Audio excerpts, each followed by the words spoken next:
Somewhere in the rural parishes of central Georgia, there exists a plantation house that local historians refuse to discuss in detail. The estate records from 1847 to 1851 contain unexplained gaps, entire months missing from ledgers that otherwise document every bushel of cotton and every purchased nail. 2 women died there within hours of each other under circumstances that prompted the county magistrate to seal his investigation notes for 50 years. When those documents finally surfaced in 1901, someone had carefully excised 12 pages with a razor, leaving only the binding threads. What happened between Catherine Harwell, the 26-year-old wife of one of Georgia's wealthiest planters, and Delphine, the enslaved woman who prepared her meals, represents one of the most carefully buried scandals of the antebellum South. The truth involves not supernatural forces, but something far more dangerous to that society. Genuine feeling where only dominion should have existed. Before we continue with the story of Rosewood Hall and the women whose connection defied every law written and unwritten, I need to ask you something.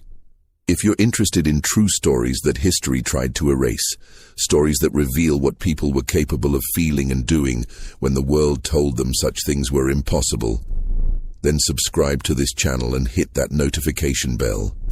And tell me in the comments, what state are you listening from? I want to know how far these buried southern stories are reaching. Now let me take you back to a place where Spanish moss hung so thick it blocked the sun, and where silence could be as deliberate as any conspiracy. The transition from gancho to context happens through the sealed records. Those missing pages and unexplained gaps lead us directly into the world that created them, a world that needed such careful concealment. Rosewood Hall stood 7 miles outside Milledgeville, Georgia's capital at the time, far enough from scrutiny but close enough to maintain the appearance of civilization. Thomas Harwell had built the estate in 1834, using profits from his family's Savannah shipping interests and the labor of 43 enslaved people whose names appeared in his ledgers beside livestock. The main house rose 3 stories, with Doric columns that planters considered essential to their image as American aristocrats. Behind the grand facade stretched 200 acres of cotton fields. The kitchen house, the overseer's cottage, the quarters, and all the other structures that made such estates function like small kingdoms unto themselves. Catherine Beaumont had arrived at Rosewood Hall in April 1845 as Thomas Harwell's bride. She was the 3rd daughter of a Charleston merchant family that had money but not quite enough of it, the kind of family that needed their daughters to marry well. At 23, she was considered almost past the ideal age for such arrangements. Thomas, 37 and recently widowed, needed a wife who could manage his household and produce heirs.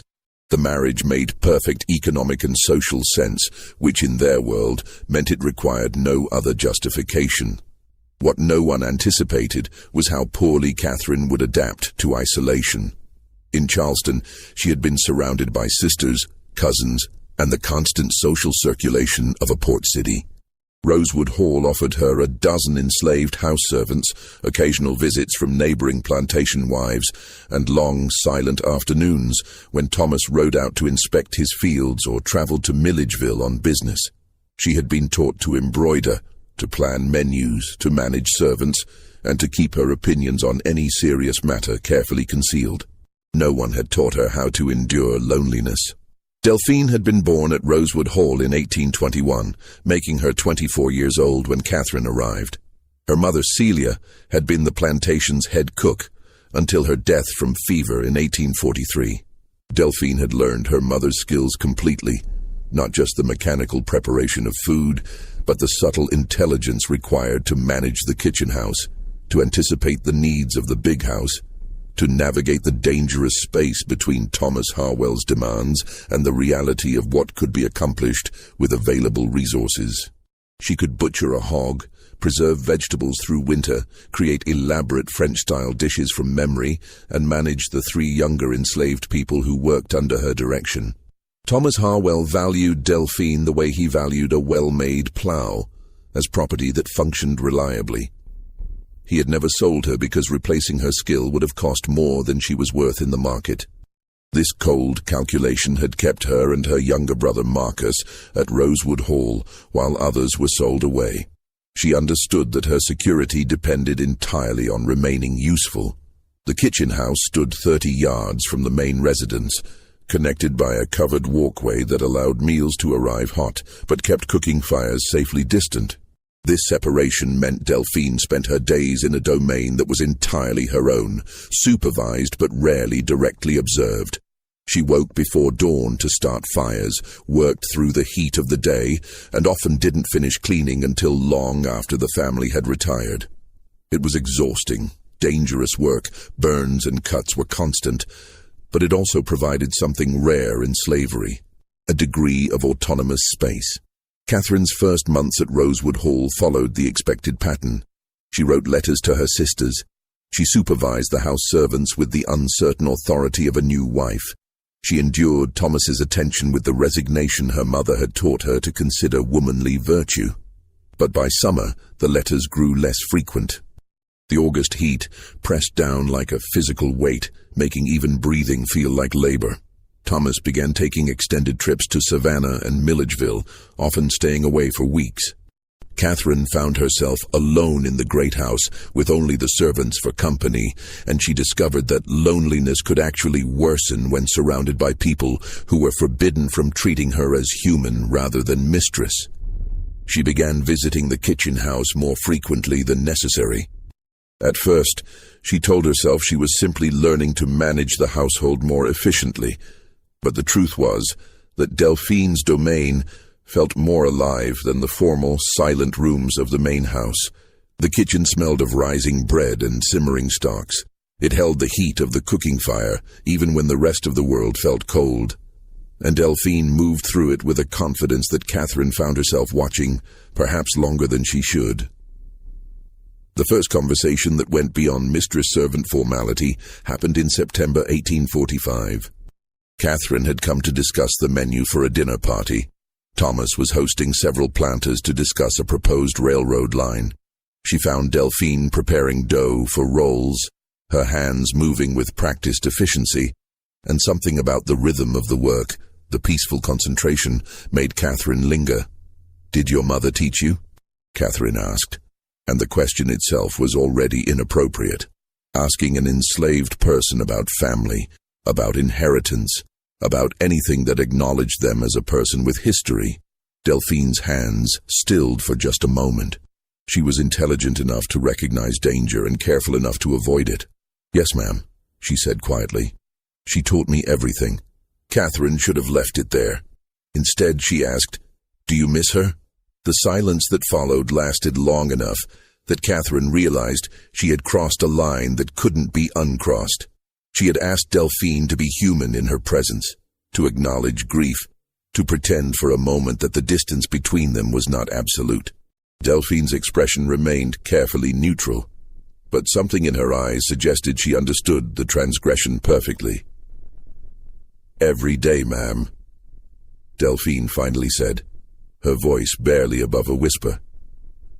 Catherine left the kitchen house quickly, her face flushed, feeling as though she had done something dangerous without quite understanding what. That night, lying beside her sleeping husband, she thought about that moment with an intensity that confused her. She told herself she was simply being kind, taking interest in the people under her care, but kindness didn't explain the way her heart had beaten faster or the way she kept remembering the exact tone of Delphine's voice. Over the following months, Catherine's visits to the kitchen house became routine. She would bring needlework and sit near the fire while Delphine worked, and slowly, cautiously, they began to talk. Catherine spoke about Charleston, about her sisters, about the books she had read when her father wasn't monitoring her education. Delphine, more carefully, spoke about cooking techniques, about the plantation's rhythms, about small, safe topics that wouldn't expose her to danger. But gradually, inevitably, the conversations deepened. Catherine confessed her loneliness, her feeling of being trapped in a role she had never wanted, her fear that her entire life would be lived in service to her husband's ambitions and her future son's inheritances. Delphine, with the careful intelligence of someone who had survived by reading people perfectly, recognized in Catherine something she had never expected to find in a white woman: genuine unhappiness with her privilege, a desire for something beyond the prescribed role. What Catherine wanted, Delphine slowly realized, was to be known. Not as Thomas Harwell's wife, not as a Charleston Beaumont, but as herself, whatever that might be beneath all the layers of expectation. And in seeking that recognition, Catherine had turned to the one person in her daily life who seemed truly present, truly competent, truly alive in a way that the distant plantation wives and the subservient house servants were not. For Delphine, the situation was far more dangerous. She understood that Catherine's attention could destroy her as easily as protect her. Any hint of impropriety, any suggestion that she had failed to maintain proper distance, could result in sale, punishment, or worse. She should have maintained absolute boundaries, should have deflected every personal question, should have kept Catherine firmly in the role of mistress. But Delphine was also lonely. She had grown up at Rosewood Hall watching people she loved disappear. Sold, dead from disease, escaped and never heard from again. Her brother Marcus worked in the fields and came to the kitchen house exhausted, with little energy for conversation. The other enslaved people in the kitchen were younger, less educated, and wary of her because her position gave her a measure of authority over them. She had no peers, no confidants, no one who saw her as anything other than the cook or the master's valuable property. When Catherine looked at her, really looked, with attention and interest, something in Delphine responded despite every instinct of self-preservation. She found herself speaking more freely, sharing small details about her thoughts and observations. She made Catherine laugh, and that laughter felt like a small rebellion against the heavy silence of the plantation. By spring of 1846, they had developed a rhythm that both recognized as dangerous, but neither could quite abandon. Catherine would spend hours in the kitchen house, ostensibly supervising but actually just present, watching Delphine work and talking in a way she couldn't with anyone else in her life. Delphine would prepare special dishes, small pastries, delicate preparations, that she claimed were tests of new recipes, but that both understood as offerings, gifts presented within the only framework available to them. The physical contact began so gradually that neither could have identified the exact moment it changed. Catherine helped reach for ingredients on high shelves. Delphine steadied Catherine when she stumbled on the uneven kitchen floor. Their hands touched when passing dishes, lingered when they shouldn't have. Catherine began touching Delphine's shoulder when she laughed, letting her hand rest there just a moment too long. Delphine found reasons to stand close, to brush past, to exist in Catherine's space in ways that should have been impossible given their positions. What they were creating, slowly, without words, without acknowledgement, was intimacy in a world that insisted such a thing could not exist between them. Catherine had been raised to believe enslaved people were fundamentally different, incapable of the refined feelings that defined white womanhood. Delphine had been raised to believe white people were fundamentally dangerous, incapable of seeing enslaved people as fully human. Both were discovering that everything they had been taught was a lie, designed to sustain a system that benefited from that lie. The first kiss happened in late May 1846. Thomas had been in Savannah for 2 weeks. A thunderstorm had rolled across the plantation, one of those violent spring storms that turned the sky green and sent everyone running for cover.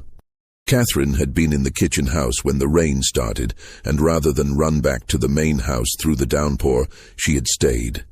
They stood together near the window, watching the rain sheet across the yard, and the electricity in the air seemed to extend to the space between them.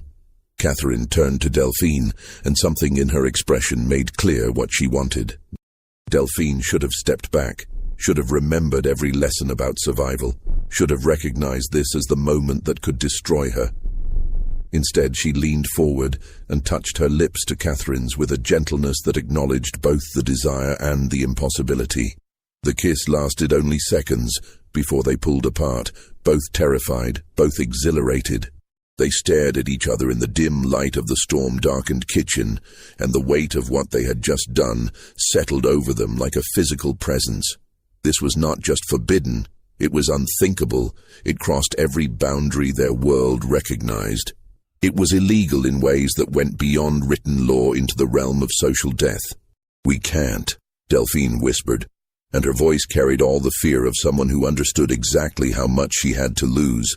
"I know," Catherine said, and she was crying, tears running down her face to mix with the rain that had blown in through the open window. "I know, but I don't care anymore." But Delphine did care because she had to. Catherine's ruin would mean scandal, shame, perhaps divorce. Delphine's ruin would mean the auction block, the whip, possibly death. The consequences were not equal, had never been equal, could never be equal within the system they inhabited. They should have stopped there. Any rational calculation of risk should have ended it. But loneliness and desire are not rational, and the next time Thomas left for Savannah, Catherine came to the kitchen house after dark, when the other servants had gone to the quarters, when only Delphine remained to bank the fires and prepare for morning. This time the kiss was not tentative. This time they did not pull apart after seconds. What followed over the next months defied every structure that governed their lives. They developed elaborate deceptions to create moments alone. Catherine claimed she needed to learn cooking for household management. She sent the other kitchen workers on errands. She began taking meals in the kitchen house rather than the dining room. The house servants noticed but said nothing. They understood that white people's business was dangerous to observe, and that Catherine's favor toward Delphine protected them all from closer scrutiny.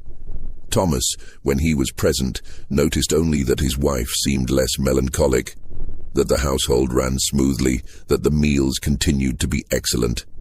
He was pleased that Catherine had adjusted to plantation life.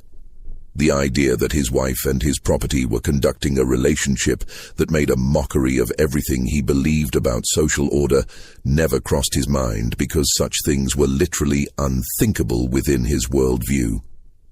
What Catherine and Delphine built in those stolen moments was as real as anything can be under such circumstances. They talked for hours, shared every thought, learned each other with an intensity that came from knowing discovery meant destruction. Catherine brought books to the kitchen house and read aloud while Delphine worked. Poetry, novels, anything that created a world beyond Rosewood Hall. Delphine taught Catherine to bake bread, to judge meat by touch, to do practical things with her hands that her Charleston education had never included. In those moments, the roles of mistress and slave dissolved into something more fundamental. But the reality of their situation never truly disappeared. Catherine could convince herself that what they shared was a relationship between equals, but Delphine never had that luxury. She was always aware that Catherine could, with a word, have her sold or punished. She was always aware that her brother's safety depended on Thomas Harwell's satisfaction. She was always aware that their intimacy existed only because she was skilled enough at managing the kitchen that her absences and distractions weren't noticed. She was always aware that she was risking everything. Her life, her brother's life, the fragile security that came from being valuable property, for something that could never have a future. The first person to notice something was wrong was Marcus, Delphine's younger brother. He came to the kitchen house one evening in August 1846 and found his sister staring into the fire with an expression he had never seen before, something between joy and terror. He asked her directly what was happening, and Delphine, who had never lied to her brother, told him the truth. Marcus's reaction was pure fear. "She's going to get you killed," he said flatly. "She's going to get us both killed. Whatever she's promised you, whatever she's made you feel, it doesn't matter. She's white and you're not, and that's the only thing that matters when this ends." Delphine knew he was right, but she was also 25 years old and had never felt anything like what she felt when Catherine looked at her with eyes that saw her as a person rather than property. She had never imagined that such recognition was possible, and now that she had experienced it, the thought of returning to the previous emptiness felt unbearable. "Maybe it won't end," she said quietly, knowing even as she spoke that it was a lie. "It always ends," Marcus said. "You know that. Everything we care about, they take it away. That's what they do." He was speaking from experience. Their mother had been taken by fever. Their older sister had been sold south when Marcus was 10. Their father had been a man from a neighboring plantation who had been sold before Marcus was born. They had both learned that attachment meant loss, that love in slavery was just another way to suffer. But knowing something intellectually and being able to act on that knowledge are different things. Delphine continued seeing Catherine, continued building something that had no name in their language, no legal existence, no possible future. They became more careless, more desperate. Catherine began coming to the kitchen house late at night, after Thomas was asleep. They stayed together until just before dawn, when Delphine would have to begin preparations for breakfast. They existed in those stolen hours as if the morning would never come, as if the world beyond the kitchen house walls had ceased to exist. The change in Catherine was visible to anyone who cared to look. She moved differently, spoke differently, smiled in moments when she should have been properly solemn. The neighboring plantation wives, when they visited, commented to each other about how much happier Catherine seemed, how marriage must be agreeing with her. Thomas, on the rare occasions he was home and attentive, assumed his wife's improved mood reflected her adjustment to her proper role. No one suspected the truth because the truth was, by definition, impossible. White women did not feel desire for enslaved women. Enslaved women had no desires beyond survival. These were facts as fundamental as the sun rising in the east. To question them was to question the entire structure of society. But impossible things happen every day. And by fall of 1846, what Catherine and Delphine felt for each other had developed into something that both recognized as love, though neither could safely speak that word aloud. They made plans that couldn't work, fantasies of escape north, of somehow buying Delphine's freedom, of running away together to where no one knew them. These plans were delusional, but delusion becomes attractive when reality offers nothing. The beginning of the end came in November 1846, when Thomas Harwell's unmarried sister Judith came to stay at Rosewood Hall. Judith was 42, sharp-eyed and bitter about her dependent status in her brother's household. She had been raised to manage a plantation but would never own one, trained to command servants but denied the ultimate authority. She compensated by being extremely attentive to any disruption in proper order. Judith noticed immediately that something was wrong. She noticed how often Catherine visited the kitchen house. She noticed how Delphine's expression changed when Catherine entered. She noticed the small, unconscious gestures of intimacy, how Catherine touched Delphine's arm in passing, how Delphine smiled at something Catherine said. Individually, these observations meant nothing. Together, they formed a pattern. Judith had lived in the South her entire life.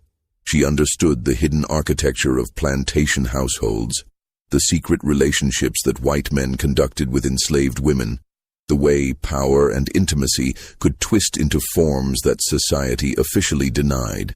What she observed between Catherine and Delphine wasn't quite that, but it was something, and something was enough to be dangerous. She began watching more carefully. She started appearing in the kitchen house unexpectedly, started asking pointed questions about Catherine's schedule, started creating situations designed to reveal what she suspected. Catherine, who had been raised to navigate social surveillance, should have recognized the danger. But she had become so accustomed to the kitchen house as a safe space that she failed to adjust her behavior appropriately. The discovery happened on a cold December night.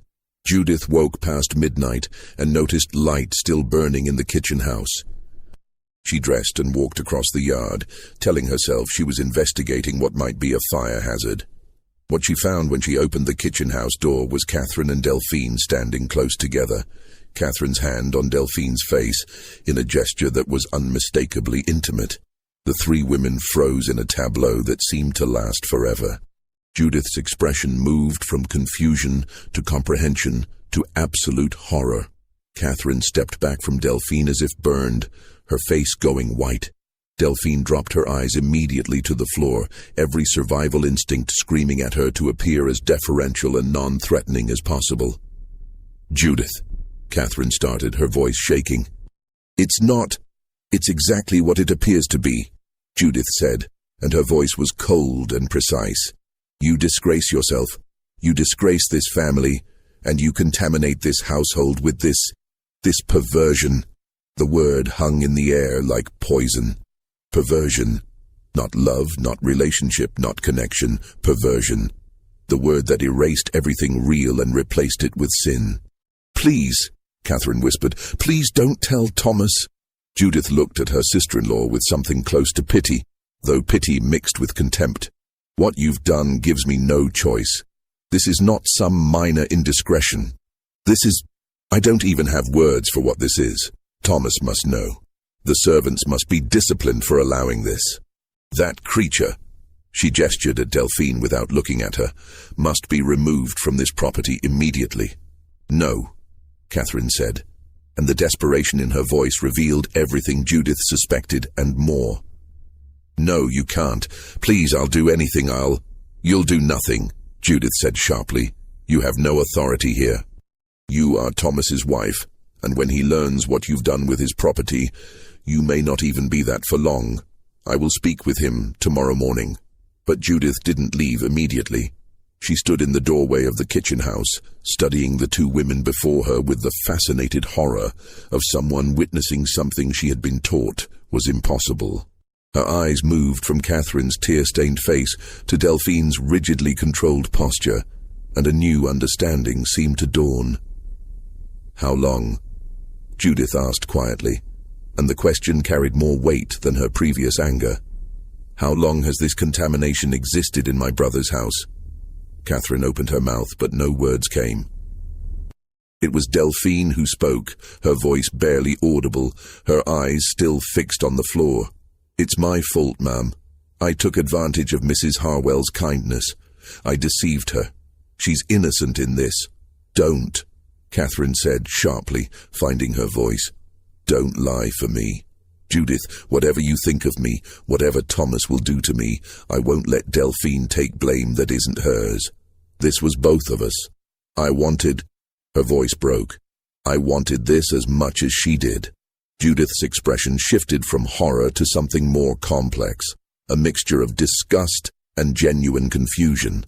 In her world, such desire between women was theoretically possible, but considered a temporary aberration, something that occurred in the absence of proper male guidance, and that evaporated once that guidance was restored. But what she was witnessing suggested something far more substantial. Catherine wasn't speaking like a woman who had been corrupted or deceived.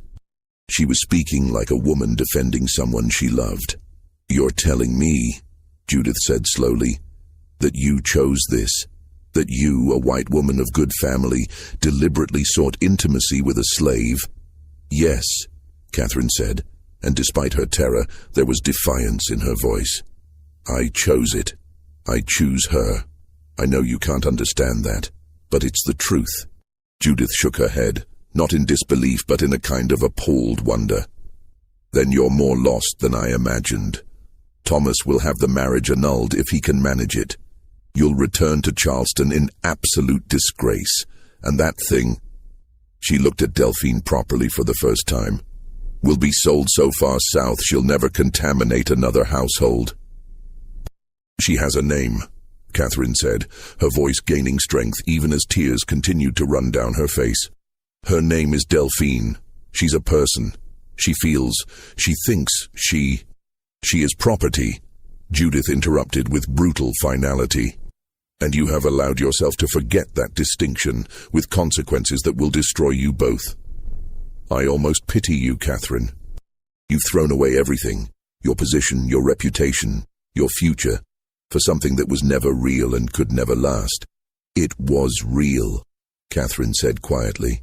"Whatever happens now, whatever you tell Thomas, whatever he does to us, it was real. What we felt for each other was real." Judith turned and left, her footsteps echoing across the frozen yard as she returned to the main house.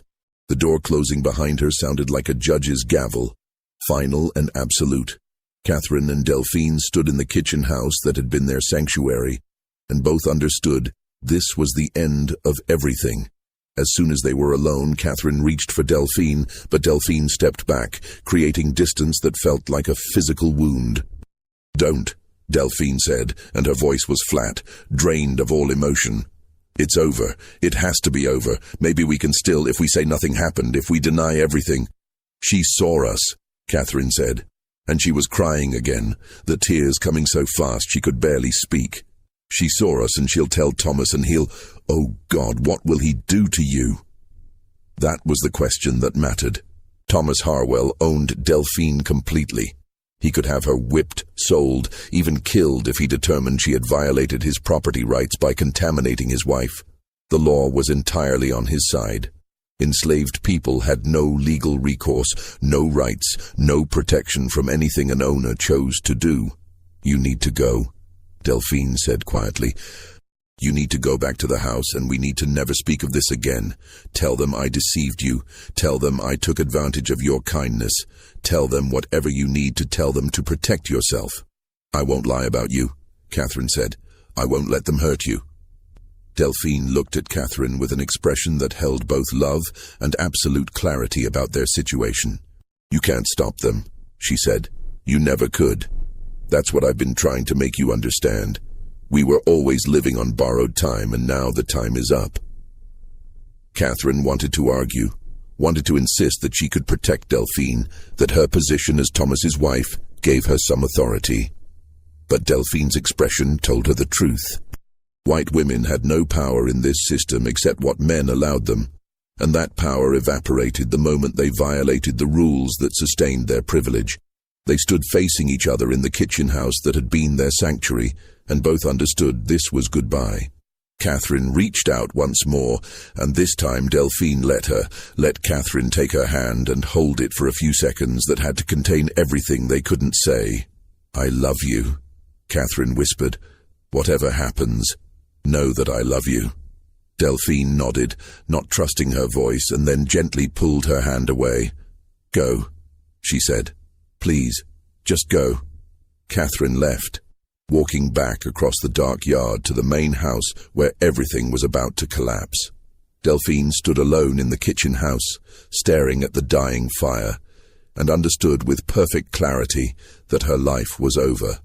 Either she would be sold away, separated from her brother and everything she knew, or worse things would happen. The best she could hope for was that Marcus would be spared, that whatever punishment came would fall only on her. She thought about running. There were networks, people who helped fugitives reach the north. But running meant abandoning Marcus, meant making herself a criminal, meant living as prey for the rest of her life. And part of her, the part that was too tired and too heartbroken to keep fighting, wondered if running was even worth it. Morning came too quickly. Delphine went through the motions of preparing breakfast, her hands moving automatically through tasks she had performed thousands of times. The other kitchen workers knew something was wrong, but were too frightened to ask. Fear spread quickly in slave quarters. Everyone knew that when trouble came to one, it could spread to all. Thomas Harwell learned everything over breakfast. Judith told him with clinical precision, sparing no detail. She described what she had seen, what she suspected had been happening for months, and what needed to be done to restore order and propriety to the household. Thomas's reaction was not immediate rage, but something colder and more dangerous, a sense of his authority being fundamentally challenged.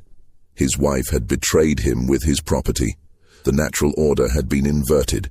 What he had believed was his to control had revealed itself as chaotic and ungovernable. This was not just personal insult, but a threat to everything he understood about the world. He sent for Catherine first. She came to his study, her face pale, her hands trembling. He did not invite her to sit. "Is what my sister described true?" he asked, and his voice was terrifyingly calm. Catherine understood that lying was pointless. "Yes," she said quietly. "And how long has this contamination existed in my household?" "Since last spring," Catherine said. "Thomas, You will not speak," he interrupted. "You will listen. What you have done is not only disgusting, but illegal." You have degraded yourself with an animal. You have made my household a site of perversion. You have humiliated me before my family, and, should this become public, before my entire social circle." "She's not an animal," Catherine said, and even terrified, even understanding she had no power, she couldn't let that pass unchallenged. "She's a person, and Thomas struck her, not violently enough to injure seriously, but hard enough to assert absolute authority." Catherine staggered back, holding her face, and Thomas pointed at her with a rigid finger.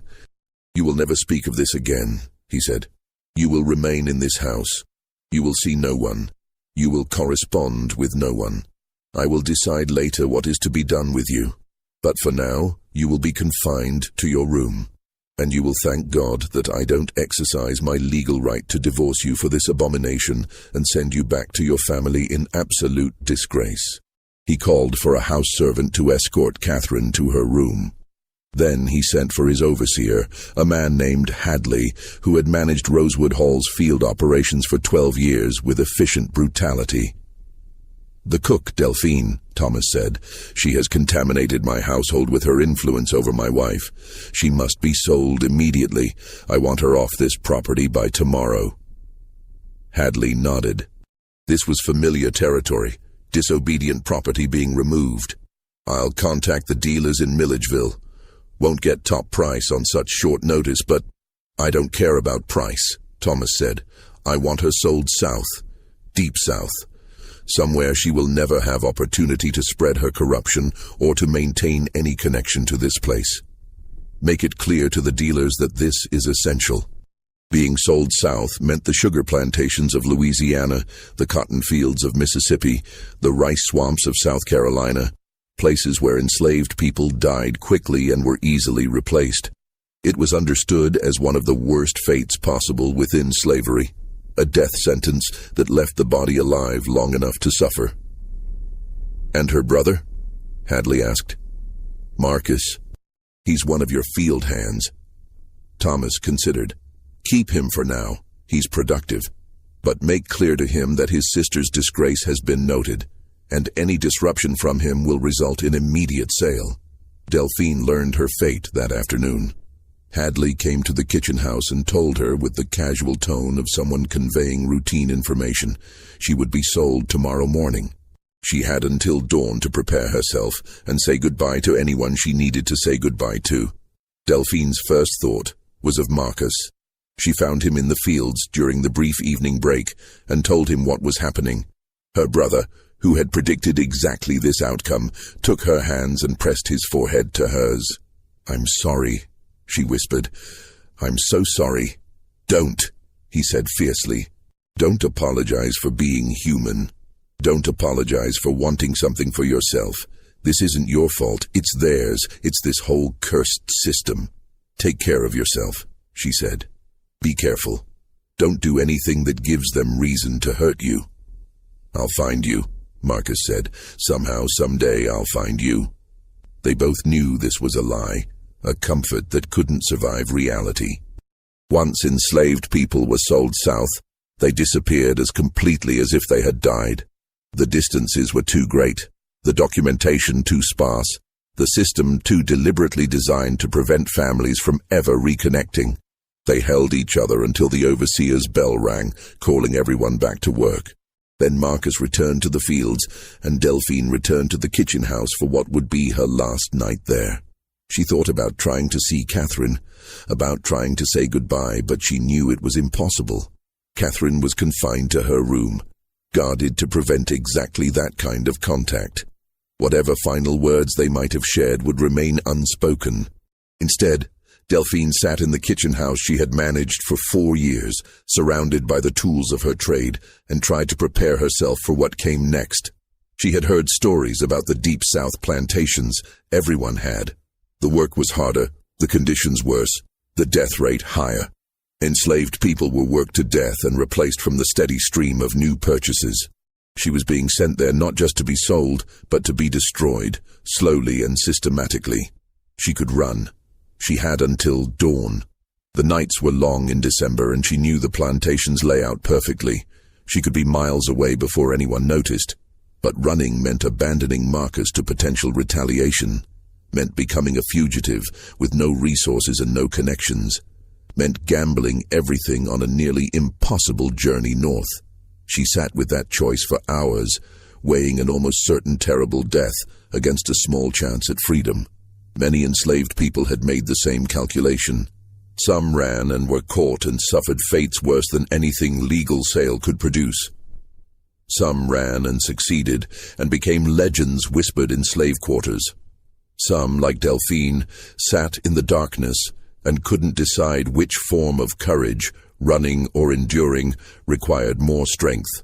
What ultimately kept her from running was the knowledge that if she fled, Thomas Harwell would take his revenge on Marcus. He had already made that clear. Her brother's safety depended on her accepting her punishment without resistance. This was how the system functioned, using people's love for each other as chains more effective than any iron. Near midnight, something unexpected happened. The kitchen house door opened quietly, and Catherine slipped inside.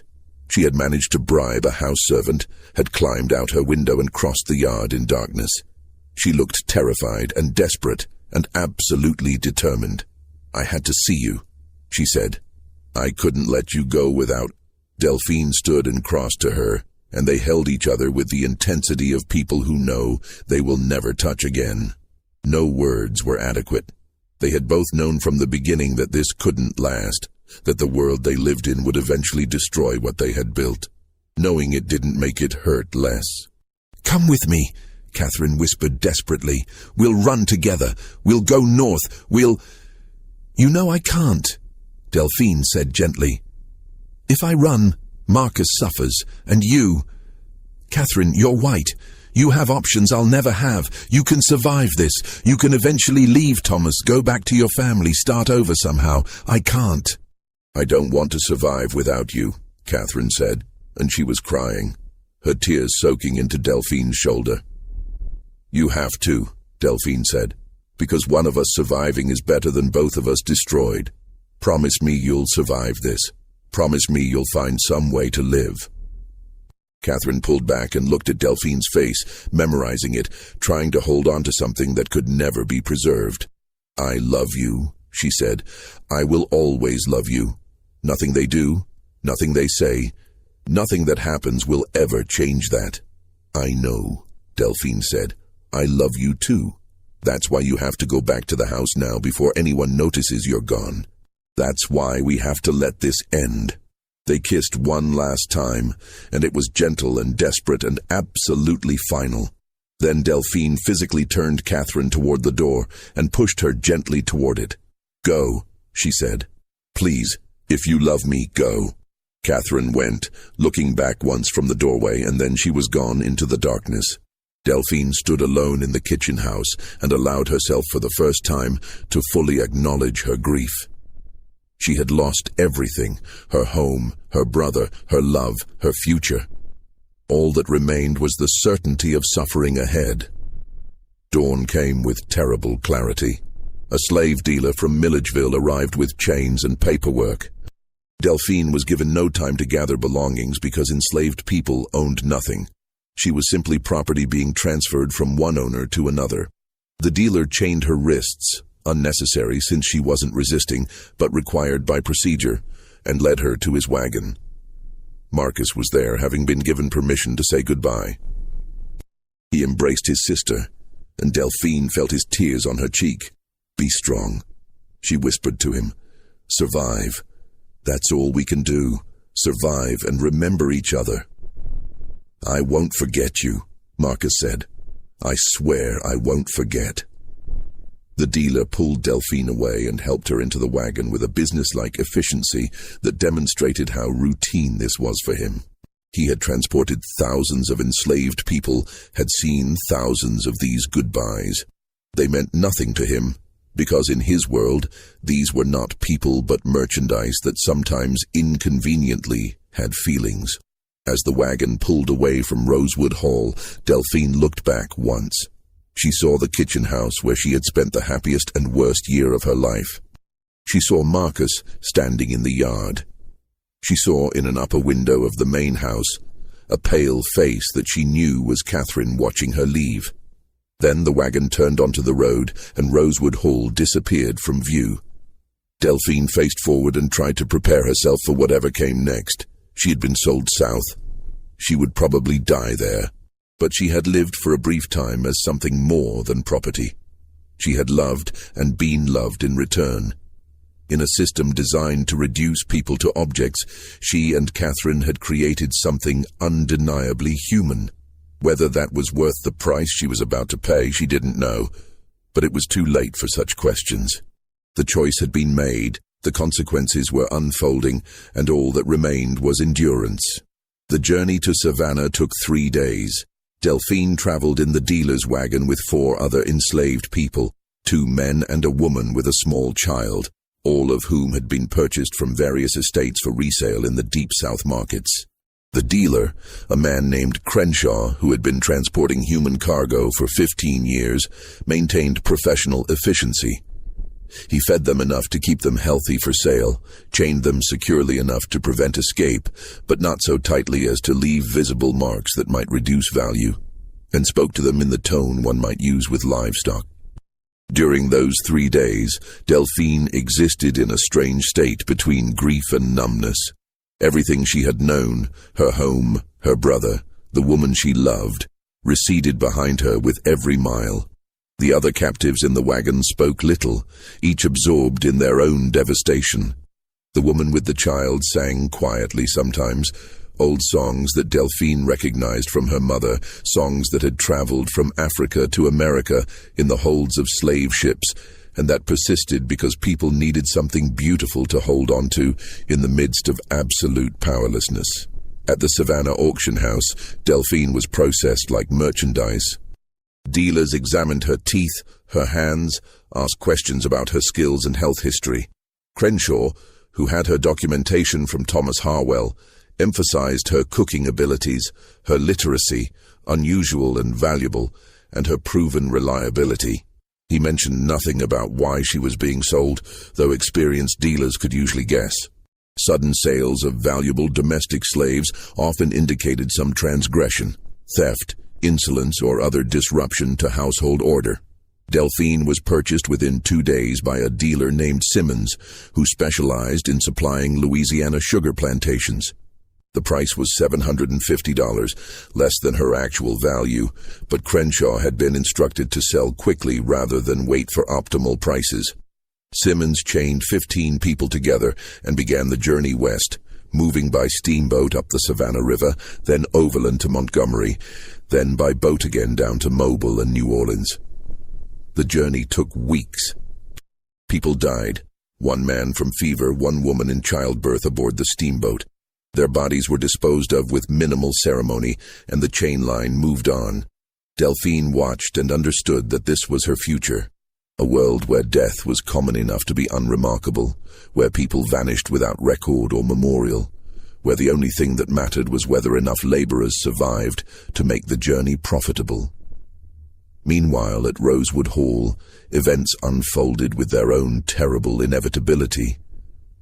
Thomas locked Catherine in her room as he had promised, but over the following days he struggled with a problem that challenged his understanding of proper action. Divorce required public proceedings and public explanations. To divorce Catherine, he would have to document her transgression, and documenting it meant admitting that his authority had been so thoroughly undermined in his own household. It meant acknowledging that his wife had chosen intimacy with an enslaved woman over her duties to him. The humiliation would be absolute and public, but keeping Catherine created its own problems. She was openly defiant, refusing to express remorse or to pretend the relationship had been anything other than genuine. When Thomas demanded she acknowledge her sin and beg forgiveness, Catherine looked at him with eyes that held no fear, only exhausted contempt. "You want me to say I was deceived," she said quietly during one of his visits to her locked room. "You want me to say Delphine corrupted me, that I was an innocent victim. I won't give you that lie. I loved her. I chose her, and I would choose her again even knowing how this would end." Her honesty was almost incomprehensible to Thomas. In his experience, women might commit indiscretions, but they always had the grace to pretend remorse, to participate in the fiction that allowed society to function. Catherine's refusal to do so made her more dangerous than a simple adulteress. She was challenging the fundamental order, insisting that an enslaved person was worthy of love, that such love was real and defensible. Thomas consulted with his sister Judith and with 2 neighboring planters whose discretion he trusted. All agreed that public divorce would damage him more than Catherine. Instead, they counseled isolation.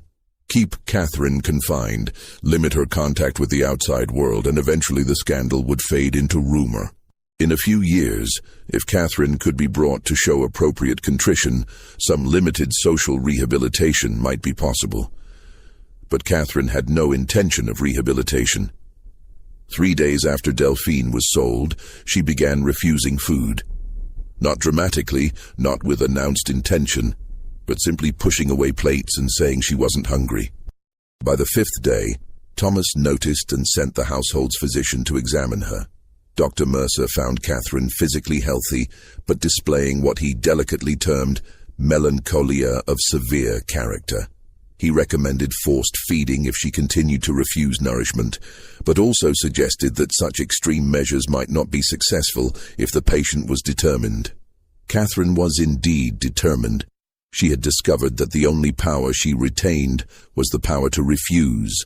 Refuse food, refuse contrition, refuse to continue living in a world that had destroyed the one thing she valued.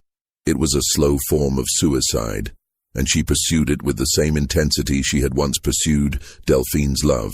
By the 2nd week, she was visibly weakened. The house servants whispered about her condition, and word reached Marcus in the fields. He requested permission to see Mrs. Harwell, ostensibly to apologize for his sister's corruption of her, and Thomas, thinking this might shame Catherine into proper behavior, allowed it. Marcus was brought to Catherine's room under supervision. He found her sitting by the window, thin and pale, staring out at the kitchen house where everything had happened. When she saw Marcus, her expression crumbled. "I'm sorry," she whispered. "I'm so sorry. I tried to protect her and I failed. I failed you both." Marcus, who had every reason to hate this white woman whose selfish desire had destroyed his sister, looked at Catherine and saw only shared grief. "She loved you," he said quietly. "Whatever happens to either of us, you need to know that. She loved you, and she never regretted loving you, even knowing it would end this way." "How do you know?" Catherine asked desperately. "How can you know that?" "Because I'm her brother," Marcus said. "Because I knew her better than anyone except maybe you, and because the night before they took her, she told me that knowing you, really knowing you, was worth whatever came after." Those words, meant as comfort, broke something in Catherine. She had been holding on to the possibility that she had ruined Delphine's life for nothing, that Delphine might regret their relationship, might wish it had never happened. Learning that Delphine had considered it worthwhile made the loss unbearable rather than easier to bear. After Marcus left, Catherine wrote 2 letters. One was to her sister in Charleston, describing what had happened and asking forgiveness for the disgrace she had brought on the family. The other was to Delphine, though Catherine knew the letter would never be delivered. Enslaved people sold south rarely received correspondence, and even if someone tried to send it, there was no way to trace where Delphine had ended up. In the letter to Delphine, Catherine wrote everything she hadn't been able to say in their last moments together. She wrote about the impossibility of continuing in a world that insisted their love had never been real. She wrote about her certainty that what they had shared was more genuine than any sanctioned relationship she might have had. She wrote about her choice, because it was a choice, to follow Delphine into whatever came after this life, rather than spend decades living in the shell of the woman Thomas wanted her to become. She sealed both letters and hid them behind a loose board in her room, knowing they would eventually be found, knowing they would serve as testament when there were no other witnesses. That night, Catherine took the laudanum that Dr. Mercer had prescribed for her distress. She had been saving doses for days, accumulating enough to ensure the outcome she desired. She swallowed the bitter liquid methodically, all of it, and then lay down on her bed to wait. The house servants found her the next morning. She was already cold, already beyond any intervention. Her face held an expression that those who saw it described as peaceful, the first peace she had known since Delphine's sale. Thomas Harwell, confronted with a dead wife and a scandal that had to be contained, chose to bury everything: Catherine's body, the truth about what had happened, his own humiliation. Divorce would have required public proceedings and public explanations.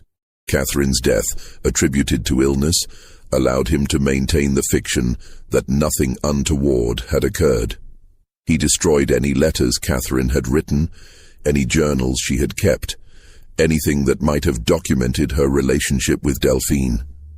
Within a month, he had courtship negotiations underway with another Charleston merchant's daughter. Within 6 months, he had remarried. Life at Rosewood Hall continued as if Catherine had never existed. But Marcus knew the truth.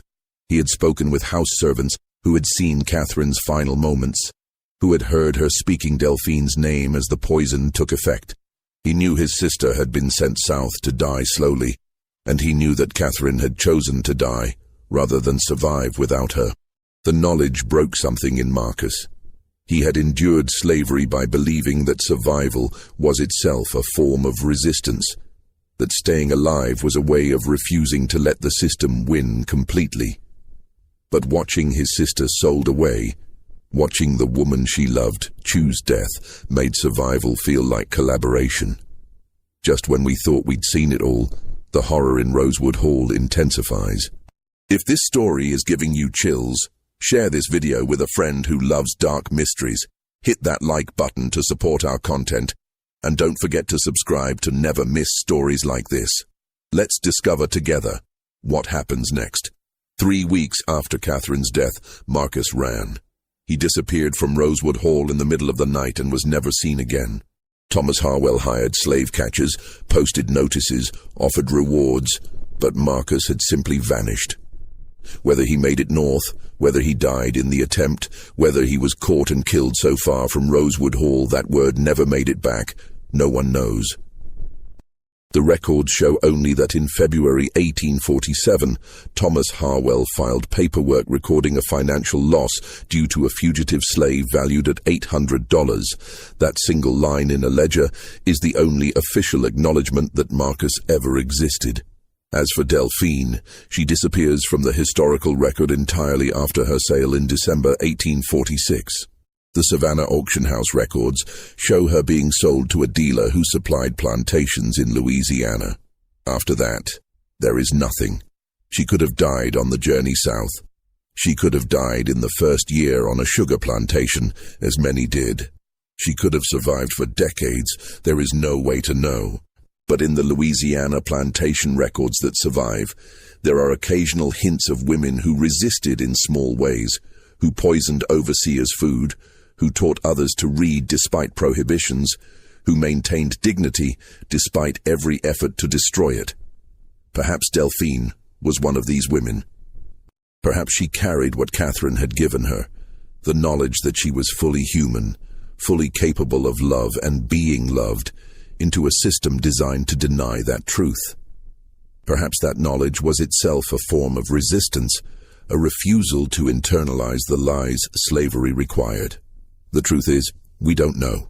The historical record is silent because the people who kept records didn't consider enslaved people's inner lives worth documenting. They recorded purchases, sales, births that added to property value, deaths that represented financial losses. They did not record love, grief, resistance, or hope, because acknowledging those things would have required acknowledging humanity. What we can know is this: something happened at Rosewood Hall between Catherine Harwell and the enslaved woman Delphine that was powerful enough to lead to 2 deaths and a disappearance. Something happened that required elaborate cover-ups, sealed records, and pages cut from official documents. Something happened that historians still find uncomfortable to discuss openly. That something was love, forbidden, impossible, doomed, but undeniably real. And the fact that such love could exist under slavery, that it could drive people to choose death over separation, tells us more about the human capacity for connection than any philosophical argument ever could. Thomas Harwell lived another 30 years. He never spoke of his first wife, Catherine. He raised children with his second wife, managed Rosewood Hall through the Civil War, and died in 1876, financially ruined by abolition, but still maintaining the social position that had always defined his identity. Judith Harwell never married. She lived at Rosewood Hall until her death in 1868, managing the household with rigid efficiency, ensuring that propriety was maintained and that no whisper of scandal ever threatened the family name again. The kitchen house still stands at Rosewood Hall, though the plantation itself is now a historical site, one of dozens that dot the southern landscape as monuments to a past that Americans struggle to honestly confront. Tour guides discuss the architecture, the agricultural practices, the role of plantations in the economy. They rarely discuss the lives of the enslaved people who made those plantations function, and they never discuss what happened between Catherine Harwell and Delphine in the winter of 1846. But if you visit Rosewood Hall on a quiet day, if you stand in the kitchen house and let yourself imagine the lives lived there, you might understand why some truths get buried. You might understand why a system built on denying humanity had to destroy any evidence that humanity persisted despite that denial. Catherine and Delphine's story matters not because it was unique, though the specifics were unusual, but because it reveals the lie at the heart of slavery. The system required white Southerners to believe that enslaved people were fundamentally different, incapable of the refined feelings that defined true humanity. But Catherine, raised in that system, taught those beliefs from childhood, discovered they were lies. She fell in love with someone she was supposed to regard as property, and that love was as real and as powerful as any love has ever been. The fact that such love was possible under slavery, that it happened despite every prohibition and every danger, tells us something essential about human nature. We are capable of recognizing each other across any barrier. We are capable of love, even when love requires us to destroy ourselves. We are capable of choosing connection over safety, feeling over survival, humanity over the roles society insists we inhabit. This is why Catherine and Delphine's story had to be buried, because acknowledging that such love existed required acknowledging that slavery was not just economically cruel, but philosophically incoherent. You cannot love someone as property. You cannot recognize someone's full humanity and still enslave them. The two positions are absolutely incompatible. Catherine and Delphine discovered that incompatibility and paid for that discovery with their lives. They loved each other in a world that insisted such love was impossible. And when that world could no longer ignore what they had created, it destroyed them with brutal efficiency. But it couldn't destroy the truth of what had existed between them. That truth survived in whispered stories, in sealed records, in pages cut from official documents. It survived because truth has a way of persisting even when people try desperately to erase it. This mystery shows us that the most dangerous thing to an unjust system is not rebellion or violence, but simply insisting on loving each other despite being told such love is impossible. What do you think of this story? Do you believe everything was revealed? Leave your comment below. If you enjoyed this tale and want more horror stories like this, subscribe, hit the notification bell, and share with someone who loves mysteries. See you in the next video.